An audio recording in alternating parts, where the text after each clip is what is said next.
Hey, thanks for clicking on my video. For starters, I'm going to put my Metcons on. I always wear Metcons on leg day because the shoes are super flat and it enables my foot to have full contact with the ground without the shoe manipulating my posture in any way with my foot. Alright, so starting off, first exercise, we're going to have step-ups, and we're doing this slow and controlled. We're not bouncing off our back leg. We're focused on lifting ourselves with that front leg only. We're just tapping our foot to the ground softly and then using our strength to put ourselves back up. And then I'm holding on to something. I'm not pulling myself up, but I'm holding on to something just for balance so I can really focus on using the muscles that I intend to use. Directly after the weighted step-ups, we're going to go into a side step-up, but just body weight. And this one I'm not holding on because this one I do want to challenge my balance. I love doing single leg exercises, not only to help target muscles and just weak points within that motion for each leg, but also because it helps put extra challenge on your glute medius, which is your side glute muscle, and that muscle is going to help stabilize your hips. Now we're going to hit the inner thighs with a yoga ball, and this one you're going to hit your core as well, but you're really focusing on squeezing that yoga ball throughout this whole exercise. This one is going to light up your inner thighs. I can do 10 reps of these before my thighs are burning, so definitely give this one a try.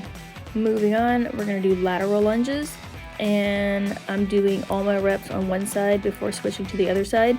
And if you notice, look in the mirror, see how my knee is directly over my foot? That's what we want. When we're lunging to the side, we do not want our knee to cave inward. We want to keep it straight with our foot.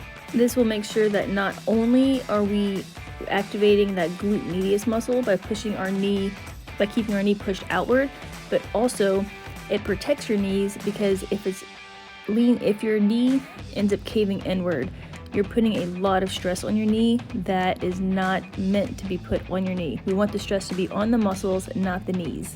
Next, we're going into a dumbbell sumo squat, and at the bottom of the squat, I'm holding it for a second before coming back up. So I'm really feeling that muscle strain. I'm really putting tension on those muscles before coming up, and I'm doing this slow and controlled.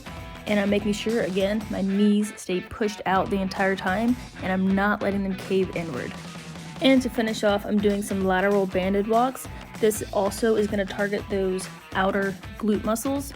I'm putting a lot of emphasis on those muscles because the glute as a whole, you have 3 gluteus muscles, and they're all very important to train. Your glute medius muscles tend to be undertrained because most of our movement patterns is in the sagittal plane and not the frontal plane. Frontal plane is more of a lateral movement, and the glute medius is really targeted when we're doing those lateral movements. And to finish off, I am doing squatted banded abductions. I am internally rotating my hips by bringing my knees together and then doing the external rotation by pushing them apart. And that's going to be the end of this video. Thank you so much for watching, and I'll see you next time.